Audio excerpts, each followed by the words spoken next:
Keshabpur bus stand থেকে Malaypur party office পর্যন্ত অভিনন্দন যাত্রায় উচ্ছ্বাস ও জনসমাগম। আরামবাগ বিধানসভার অন্তর্গত ৩ নম্বর মণ্ডলের উদ্যোগে বুধবার এক বর্ণাঢ্য অভিনন্দন যাত্রার আয়োজন করা হয়। কেশবপুর বাস স্ট্যান্ড থেকে শুরু হওয়া এই যাত্রা কেশবপুর কলেজ মোড়, সাবান ফ্যাক্টরি, হাসপাতাল মোড় হয়ে মলয়পুর পার্টি অফিস পর্যন্ত পরিক্রমা করে।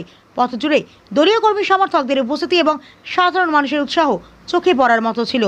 বিশেষ করে এলাকায় মানুষের ব্যাপক সাড়া মিলেছে। দলীয় পতাকা, ব্যানার ও স্লোগানে মুখরিত হয়ে ওঠে গোটা এলাকা। নেতৃত্বের বক্তব্যে উন্নয়ন, সংগঠনের শক্তি বৃদ্ধি এবং মানুষের পাশে থাকার বার্তা তুলে ধরা হয়। যাত্রায় অংশগ্রহণকারী কর্মীরা জানান, এই অভিনন্দন যাত্রা মানুষের সঙ্গে আরও নিবিড় সম্পর্ক গড়ে তোলার একটি গুরুত্বপূর্ণ উদ্যোগ। শান্তিপূর্ণ পরিবেশে সম্পন্ন হওয়া এই কর্মসূচিকে ঘিরে এলাকা জুড়ে উৎসবের আবহ তৈরি হয়। Jamalpur news live.